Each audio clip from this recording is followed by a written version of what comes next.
Mom texted, "You're not a priority," while I ate alone at my promotion dinner. 2 hours later, cousin posted, "Family night for the real success story, my brother's Tesla." I paid the $1,940 bill, went home, canceled the mortgage. I'd covered 3 years and taped a note, let him pay it. By morning, 81 missed calls, and my brother was at my door crying. Hey Reddit, I'm Erin S. Wilkes, 35, female, and I'm sitting here at 3:00 a.m. on my couch with a glass of whiskey trying to process the absolute show that's been the last 72 hours of my life. I need to write this down before I second guess what I did, because right now, watching my phone blow up with increasingly desperate messages, I'm feeling pretty freaking satisfied. But let's back up. Way up, because this story doesn't start 3 days ago. It starts about 30 years ago when my brother Devin was born. And apparently the universe decided I was just the opening act. I'm the oldest of two kids. Devin's 3 years younger. And from the moment that kid could walk, he was the center of my parents' world. Not in a subtle way either. I'm talking full-blown golden child worship that would make a helicopter parent look chill. When I was 8 and Devin was 5, I won the regional spelling bee. Studied my ass off for months, beat out 200 other kids. My parents attended because they had to. I was their ride home from school. The trophy went on a shelf in my room where it collected dust. No celebration, no special dinner, just a good job and back to normal life. 3 months later, Devin scored a goal in Pee Wee soccer. One goal out of a season where his team lost every single game. My parents threw him a party, invited the whole neighborhood, got him a cake with his name and frosting, and a little edible soccer ball. They hired a photographer, actual professional photos of Devin with his participation trophy. The main photo from that party is still the centerpiece of my mom's Facebook profile to this day. That's just how it was. I learned early that no matter what I accomplished, Devin's participation trophy would somehow be more important. Middle school wasn't any better. I made honor roll every single quarter for 3 years straight. My parents signed the certificates and stuck them in a drawer. Devin made honor roll once in 3 years, and they took him to Dave & Buster's and let him invite 4 friends. I remember sitting at that table watching Devin and his buddies play arcade games with the $200 in tokens my parents had bought, thinking about how my straight A's had earned me a signature and a drawer. High school. I graduated valedictorian, got a full ride to state for engineering. Devin barely graduated with a 2.3 GPA, and my parents were so relieved he'd made it that they bought him a car, a decent one too. A Honda Accord, only 4 years old with under 60,000 miles. Me? I got a hearty handshake and was told that scholarship showed I didn't need their help. I drove my mom's old minivan to college for my first 2 years until I could afford to buy my own beater. College was more of the same. I worked 2 jobs, one at the campus IT help desk, another doing weekend shifts at a warehouse while maintaining a 3.9 GPA in one of the hardest majors offered. I was exhausted constantly, lived off ramen, peanut butter sandwiches, and the occasional splurge at Taco Bell, but I was determined to graduate debt-free with that scholarship. Devin went to community college on my parents' dime. They paid his tuition, his books, gave him a monthly allowance for expenses. He changed majors 4 times over 6 years. Started with business, switched to communications, then graphic design, finally settled on general studies. He took 6 years to finish a 2-year degree. And when he finally walked across that stage, my mom cried like he'd just cured cancer. They threw him another party, invited everyone, had a cake that said, "We always believed in you." I graduated with my engineering degree in 4 years, magna cum laude. My parents didn't attend the ceremony because Devin had a really important intramural basketball tournament that same weekend. He rode the bench the entire time, and his team lost by 40 points. After college, I landed a job at a mid-sized tech firm doing systems architecture. The pay was decent, $68,000 to start, which was pretty good for 2012. I lived in a studio apartment that cost $950 a month, drove a 1998 Corolla that burned a quart of oil every 2 weeks, and ate a lot of pasta. But I was saving, always saving, putting away 20% of every paycheck because I knew nobody was going to bail me out if things went sideways. Devin moved back in with my parents and worked sporadically, mostly retail jobs he'd quit after a few months because the manager didn't respect him or because it wasn't aligned with his goals. He worked at Best Buy for 4 months, Target for 3, some startup that folded after 6 weeks. My parents never charged him rent. They paid his car insurance, $180 a month, because he'd already had 2 accidents. They covered his phone bill, bought his groceries, basically funded his entire existence while he figured things out. When he totaled the Accord they'd bought him, his fault, scrolling through Instagram while driving and rear-ending someone at a red light, they co-signed for a new one, a Nissan Altima, financed at 6.5% interest because Devin's credit was already wrecked. I bought my first condo in 2015, a small one-bedroom in a decent neighborhood that needed work. I spent 6 months renovating it myself, YouTube tutorials and elbow grease, learned to tile a bathroom, install new light fixtures, refinish hardwood floors. My parents toured it once, spent most of the visit pointing out everything I still needed to fix, and left early because Devin needed help moving into his new apartment. His 3rd apartment in 2 years, by the way. He kept getting evicted for being behind on rent, even though my parents were giving him help. That I later found out meant they were covering $800 of his $12,200 monthly rent. So basically, Devin was paying $400 a month to live in a one-bedroom apartment while working part-time at a cell phone store. The pattern continued into our 30s. I kept advancing in my career, got poached by a bigger firm in 2017. Salary jumped to $95,000. Bought a better place in 2019, a 2-bedroom condo in a really nice area. Sold the first one for a $47,000 profit. Started investing seriously, maxing out my 401k, building a portfolio. Meanwhile, Devin bounced between jobs, never lasting more than 18 months anywhere. He moved back in with my parents in 2020 temporarily and never left. And here's the thing. I kept telling myself I didn't care, that I'd moved past needing my parents' approval. I had built a good life on my own. I had friends who valued me, colleagues who respected me, a career trajectory that was solid. I was doing fine. But every family gathering, every holiday, every goddamn phone call reminded me exactly where I stood in the family hierarchy. Somewhere around acquaintance, they felt obligated to stay in touch with. Last Christmas was particularly brutal. I'd gotten a significant raise and bonus, total comp package now sitting at $140,000, paid off my car loan early, maxed out my 401k contribution, had a healthy 6-month emergency fund.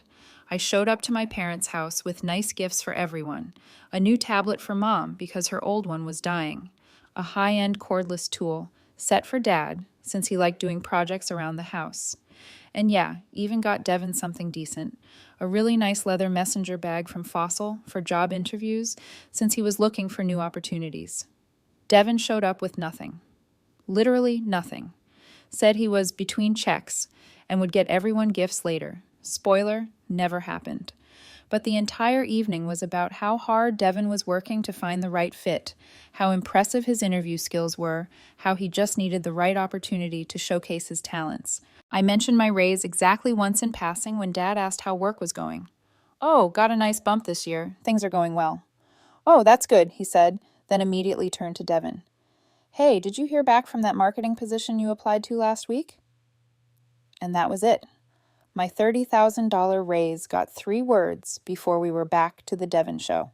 But I buried it again because that's what I did. I showed up, I participated, I played the role of the responsible older sister who had her together and didn't need attention, and I told myself I was fine with it. The real financial arrangement started 3 years ago in early 2021.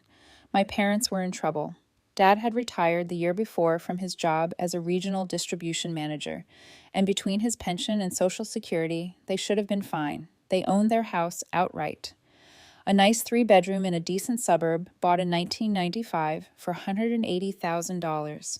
Probably worth $400,000 now. Should have been fine.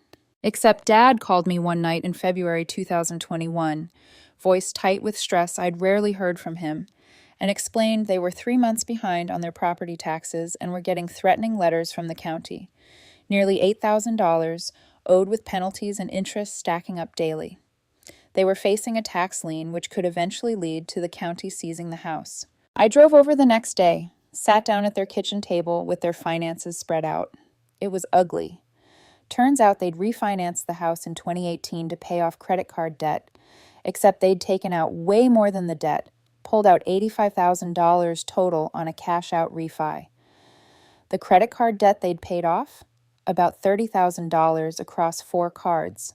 The rest, $55,000, had somehow evaporated over 3 years, and they couldn't tell me where. I could guess. Devin had borrowed $20,500 for his security deposit and first month's rent on that apartment in 2019. He'd needed $1,800 for car repairs after he ignored the check engine light until his transmission failed. There was the $300 for his business idea, some Amway-style nutrition supplement thing that lasted 2 months. Plus, Mom had developed a serious QVC habit that Dad couldn't bring himself to confront her about. Boxes arrived weekly, kitchen gadgets, decorative items, jewelry, crafting supplies she never used. Their new mortgage from the 2018 refi was $1,575 a month on a 20-year note.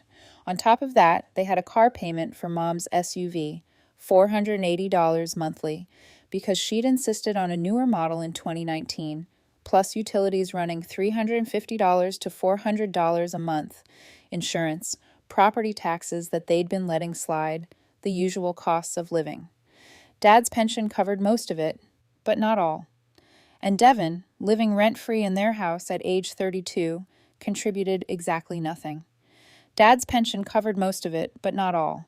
And Devin, living rent-free in their house at age 32, contributed exactly nothing. They'd been letting things slide for months. The property taxes had gone unpaid because they couldn't cover both that and the mortgage.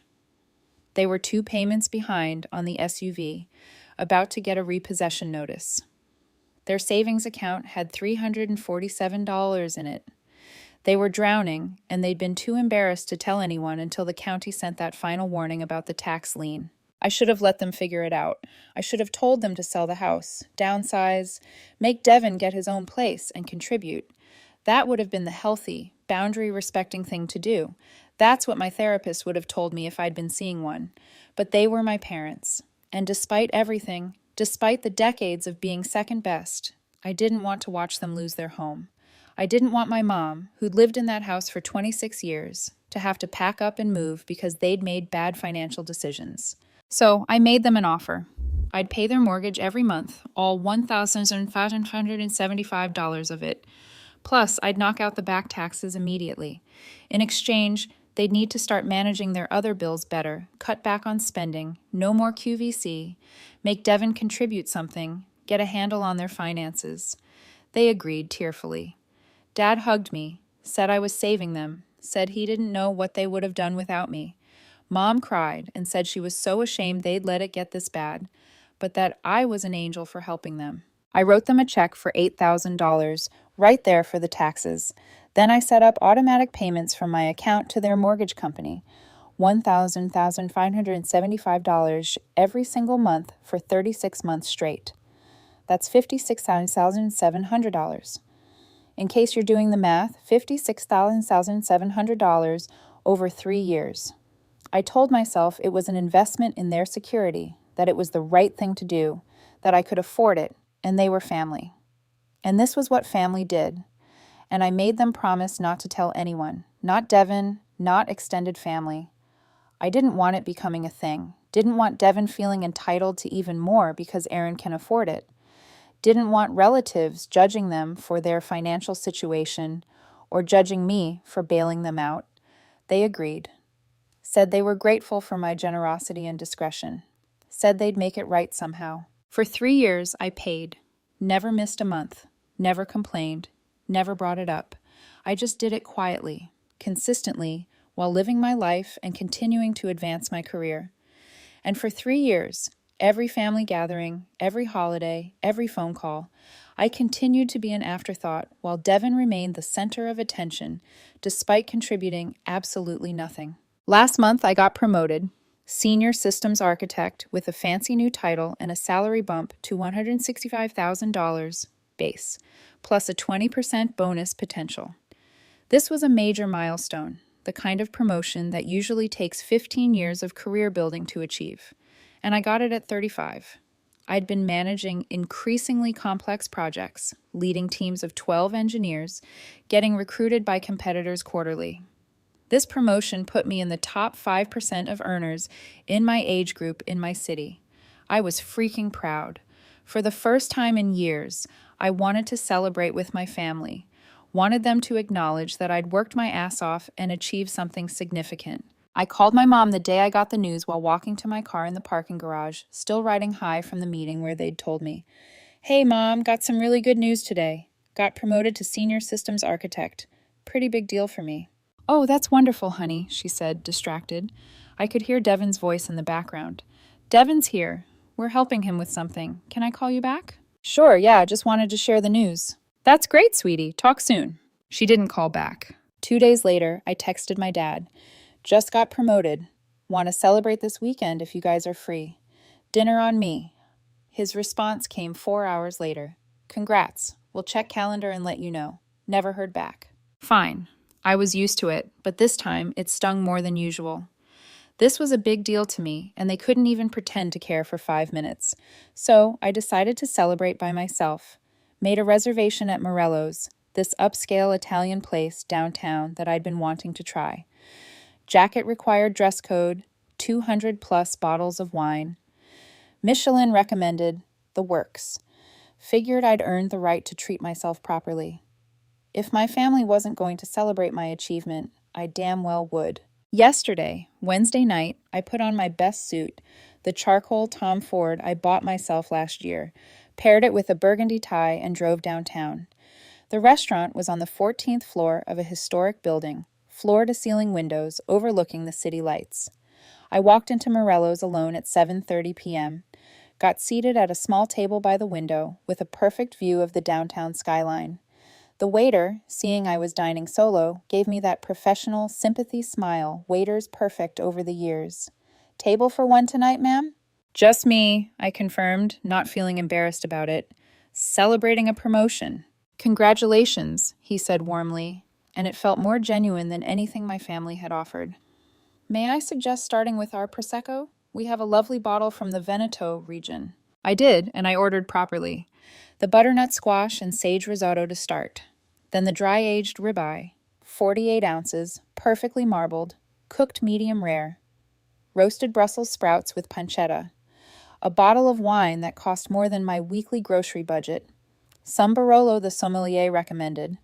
I was treating myself because nobody else was going to acknowledge what I'd accomplished. The food was incredible. Every bite of that risotto was perfect, creamy, perfectly seasoned. The sage giving it this earthy complexity that made me understand why people get obsessed with Italian food. The ribeye arrived on a sizzling plate, crusty and caramelized on the outside, tender and pink inside. I was savoring it, actually enjoying myself despite being alone. About 45 minutes into my meal, I was working through the risotto, halfway through my first glass of the Barolo, when my phone buzzed on the table. Text from Mom. "How was your day?" I smiled. Maybe she'd remembered. Maybe she'd actually followed up about the promotion. Felt bad about blowing me off earlier. "Pretty good," I replied. "At Morello's celebrating my promotion. Ribeye here is incredible." I watched the 3 dots appear, disappear, appear again. My chest felt light, hopeful even. Maybe this was the moment they'd acknowledge. Then, "That's nice. Hey, can't really talk now. Devin's big night. We're all together." I stared at that message, read it 3 times. Each time it got worse. "Devin's big night. What's going on?" I typed back, though part of me already knew this wasn't going to be good. The response came fast. "Devin bought a Tesla. We're all here celebrating. It's so exciting. He worked so hard for this. So proud of him." I felt something crack inside my chest. Physically felt it, like someone had reached in and snapped a bone. I'm sitting at one of the best restaurants in the city, alone, celebrating a promotion that took 15 years of grinding to achieve. And my entire family, parents, brother, apparently cousins and friends, are together having a big night because Devin bought a freaking car, not earned through some career achievement, not won through hard work, not achieved through sacrifice, bought with money he definitely didn't have. "Oh," I typed back. My hands weren't shaking. I was weirdly calm. "That's great. Congrats to him." "Thanks, sweetie. Talk later." I set my phone down. stared at my perfectly cooked steak, my wine, my expensive meal. It all tasted like cardboard now. The waiter came by, asked if everything was all right. I nodded, smiled, told him it was perfect, kept eating mechanically. 20 minutes later, working through the Brussels sprouts now, just going through the motions, my phone buzzed again. Instagram notification. My cousin Rachel had posted a story. I shouldn't have looked. I knew I shouldn't have, but I opened it anyway. And there they were, all of them. My parents, Devin, my aunt and uncle, Rachel and her boyfriend, a couple of Devin's friends I vaguely recognized, gathered in my parents' living room, glasses raised in a toast. In the driveway, visible through the window behind them, was a white Tesla Model 3 gleaming under the porch light.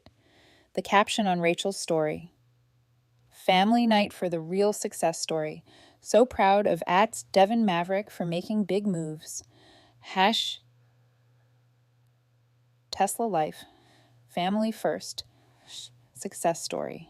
I zoomed in on the photo. My mom had her arm around Devin, beaming like he just won a Nobel Prize. My dad was shaking his hand with both hands. The way you congratulate someone on a major life achievement? Everyone looked genuinely joyful. There was a cake on the coffee table, a freaking cake for a car purchase. I took a screenshot, not sure why, just instinct. Then I scrolled back to my messages, looked at Mom's text, Devin's big night, and something in me just stopped caring. All the hurt, all the resentment, all the years of being second best just crystallized into this perfect, cold clarity. I flagged down the waiter. "Can I get the check, please?" "Of course, ma'am. Did you save room for dessert? Our tiramisu is exceptional, and we have a chocolate." "Just the check, thank you." He looked concerned, but nodded professionally. It arrived in a leather folder a few minutes later. $1,940.37. The most expensive meal I'd ever eaten. Appetizer, ribeye, sides, bottle of wine, tax and tip, already calculated at 20%. I pulled out my card, changed the tip to 25% because the waiter had been excellent and none of this was his fault, and signed $2,154.70 total. I walked out of Morello's at 9:45 p.m., got in my paid-off car, and drove home. The entire drive, I was calm, eerily calm. The kind of calm that comes when you've made a decision and you know it's the right one, even though it's going to burn everything down. No tears, no anger, no second guessing, just crystal clear certainty. Got home around 10:15 p.m., poured myself 3 fingers of Maker's Mark, sat down at my laptop first. I logged into my bank account, found the automatic payment I'd set up 36 months ago, hovered over the delete button for maybe 3 seconds, clicked it, just gone. No more $1,575 leaving my account on the 15th of every month. Then I called my parents' mortgage company's customer service line. They had 24/7 support. Got a very confused representative. "Hi, I need to stop making payments on someone else's mortgage." "I'm sorry, ma'am. Could you clarify what you mean?" "I've been making payments on my parents' mortgage for the last 3 years. I'm not on the loan, but I'm listed as authorized to make payments. Account number is..." I read it off. "I need to remove that authorization and cease all future payments immediately." There was typing, a long pause. "Ma'am, I see you've been making payments from your account ending in 4783. You want to stop these payments immediately?" "Tonight if possible, and I need written confirmation." That will take effect on the next billing cycle. The payment currently scheduled for the 15th will not process. You'll receive an email confirmation within 24 hours. Perfect, thank you. Hung up. Took another sip of whiskey.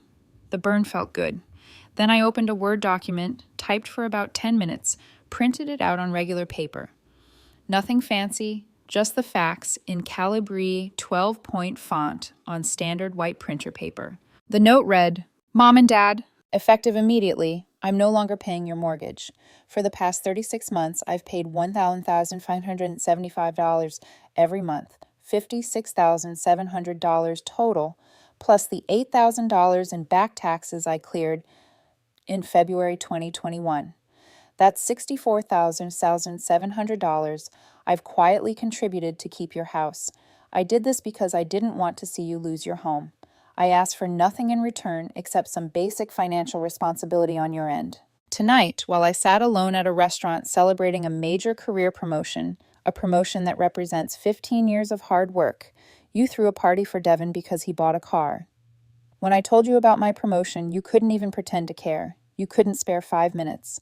But Devin buying a Tesla, that's a big night worth gathering the whole family, baking a cake, and posting about it on social media. I'm done being invisible. I'm done funding a household that treats me as an afterthought. I'm done being valued, only for my ability to solve your financial problems. The mortgage payment is due on the 15th. That's 12 days from now. You'll need to figure out how to cover $1,575. Maybe ask Devin to contribute, since he can afford a Tesla. Surely he can help pay for the home he's been living in rent-free for 5 years. Don't contact me. I need space from all of this, and I don't know when or if I'll be ready to speak to you again. Aaron. I read it over 3 times. Changed nothing. It was perfect, clear, factual, not overly emotional, just the truth. I drove back to my parents' house, about 15 minutes away. It was nearly midnight by then. All the cars were gone except Dad's truck in the driveway. The Tesla was parked next to it, gleaming white under the streetlight like a beacon of everything wrong with my family dynamic. I pulled in behind it, walked up to the front door with the note in hand, and taped it right at eye level with 3 pieces of Scotch tape. Made sure it was secure. Made sure it would be the first thing anyone saw when they opened that door. Then I got in my car and went home. Didn't look back. Put my phone on Do Not Disturb. Poured another whiskey. Sat in my living room in the dark. Lights off. Just me and the glow of the city outside my windows. And waited. The first call came at 6:47 a.m. My phone was still on Do Not Disturb, but I could see the notifications piling up on my lock screen. Dad, Mom, Dad again. Mom, Devin, Mom, Dad, unknown number. Probably Devin using someone else's phone. By 8 a.m., I had 23 missed calls. By noon, 56. By 8 p.m. yesterday, so 20 hours after I'd posted the note, I had 81 missed calls, 127 text messages, 14 voicemails, and 6 emails. I didn't check any of them. Not yet.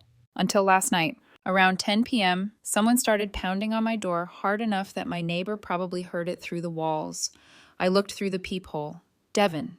He looked like absolute hell. Red, swollen eyes, hoodie thrown over wrinkled clothes that looked like he'd slept in them, clearly hadn't showered.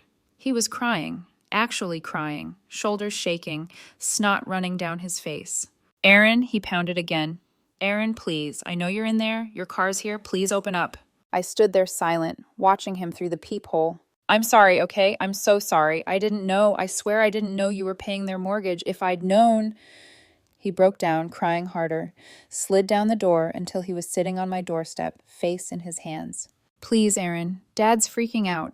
Mom won't stop crying. They can't afford the mortgage without you. I can't help them. The Tesla, I leased it. I barely got approved. The down payment was $4,500, and I had to borrow that from Mom and Dad. My payment is $680 a month, and I don't even know how I'm going to make that. I closed my eyes, took a deep breath. Please, you're my sister. We need you. I need you. I screwed up, okay? We all screwed up, but please, you can't do this to them. They'll lose the house. I opened the door. Just a crack, enough to speak through the gap. The chain lock still engaged. Devin scrambled to his feet. Aaron, go home, I said quietly. Aaron, please, just listen. I said go home. You need to leave my property before I call the police. But they can't. They can't make the payment without you. Dad's pension doesn't cover it. And they can, I said evenly. They just need to sell that Tesla you just bought. Take that $4,500 you spent on the down payment.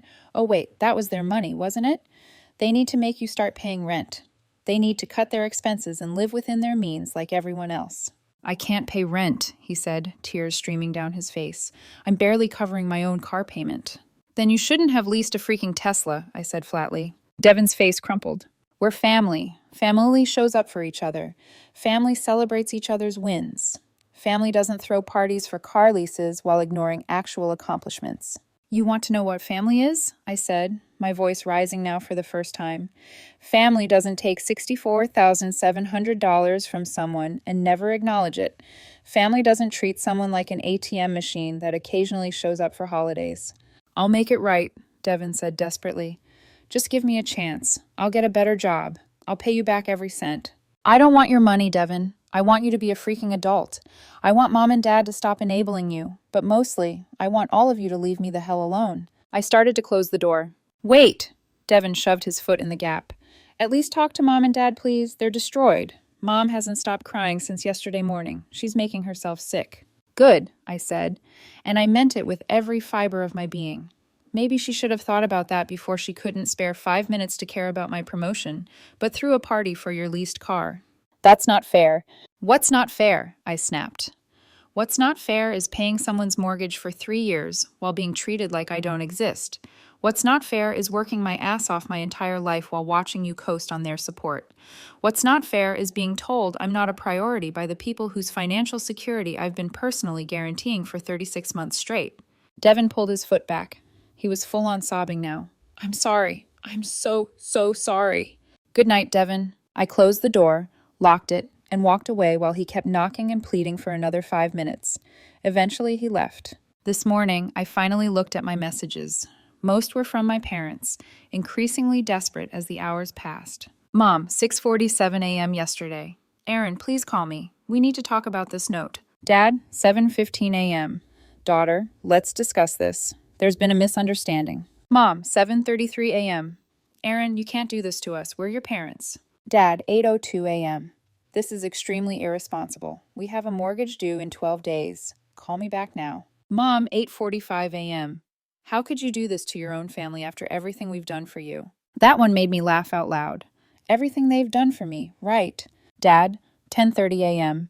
Your mother is beside herself. This is affecting her health. Is this really what you want? Mom, 12:14 p.m. We gave you life. We raised you, and this is how you repay us? The texts kept coming throughout the day, cycling through guilt, anger, bargaining, more guilt, back to anger. By yesterday evening, they'd shifted tactics. Mom, 6:15 p.m. Devin told us he came to see you. He said you wouldn't even talk to him. He's your brother, Aaron. How can you be so cruel? Dad, 7:42 p.m. We will figure this out without you. Don't think we need you. We're contacting a lawyer about the money you basically stole from us.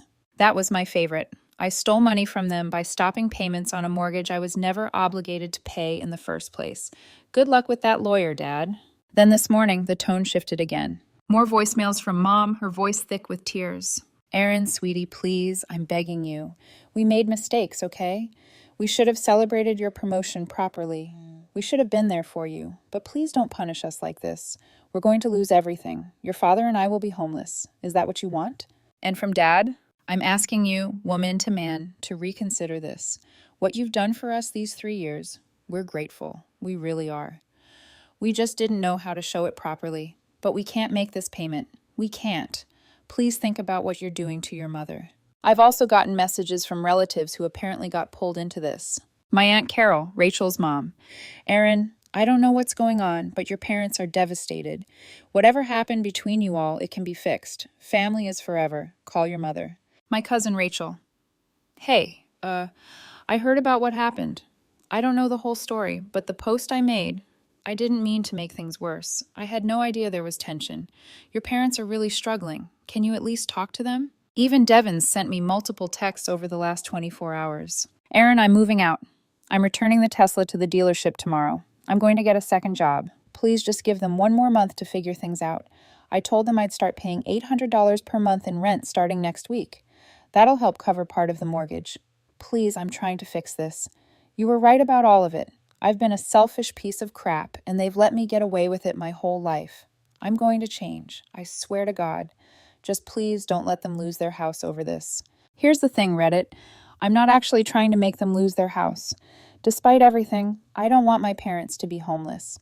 But I'm also completely done being taken for granted. Done being the invisible daughter who's only valued when they need money. Done watching Devin get celebrated for doing the bare minimum while I'm ignored for actually achieving things that matter. The mortgage is due in 10 days. They can sell the Tesla, even returning it to the dealership. They'll probably owe money on the lease, but that's their problem.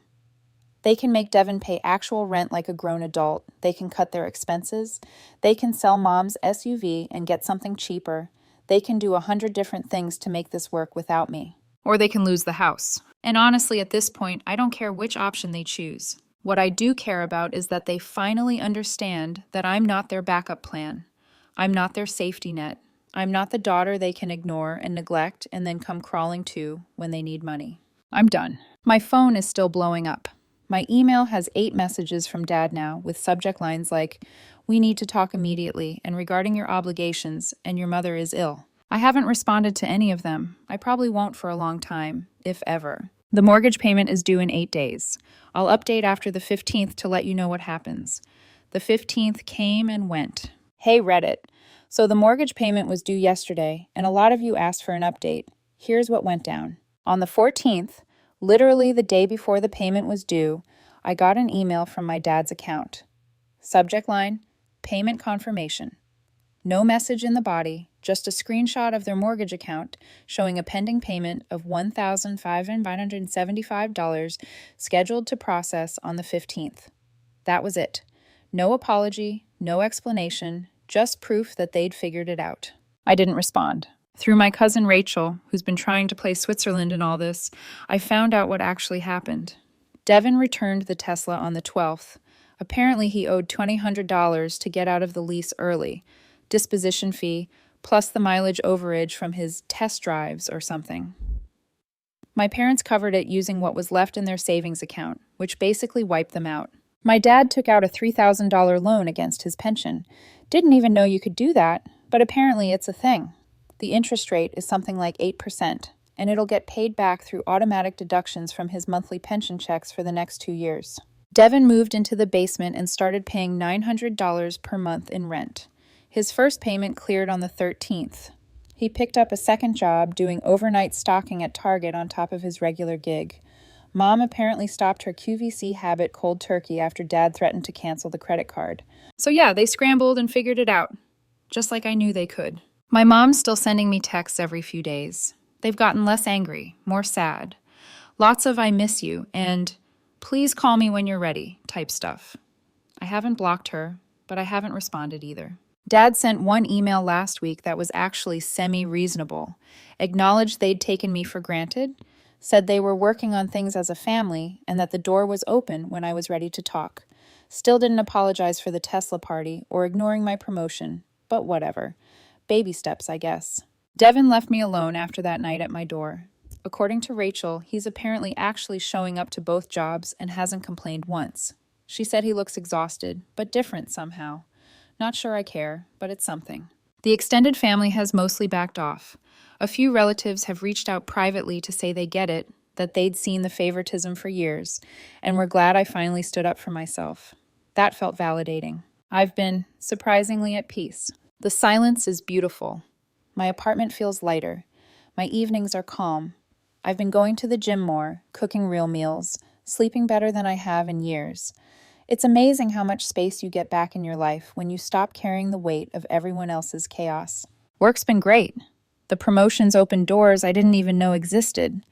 My team respects me. My boss actually appreciates what I bring to the table, and I've started mentoring a couple of younger women in engineering, something I never thought I'd have time or energy for. Last weekend, I took a short trip up north, stayed in a little cabin near Sedona, no phone service, no email. Just hiked, read, and sat in quiet. First time in decades I've felt like I wasn't waiting for my phone to ring with someone else's emergency. When I got home Sunday night, there was a card in my mailbox, no return address, but I recognized my mother's handwriting immediately. It said, "Aaron, we made a lot of mistakes. We took you for granted because you always seemed so strong, so capable. It was easier to rely on you than to face what we were doing wrong.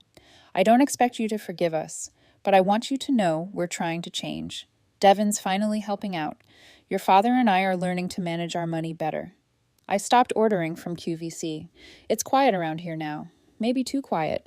We're proud of you, even if we didn't say it enough. You've always been the one who held this family together, even when we didn't deserve it.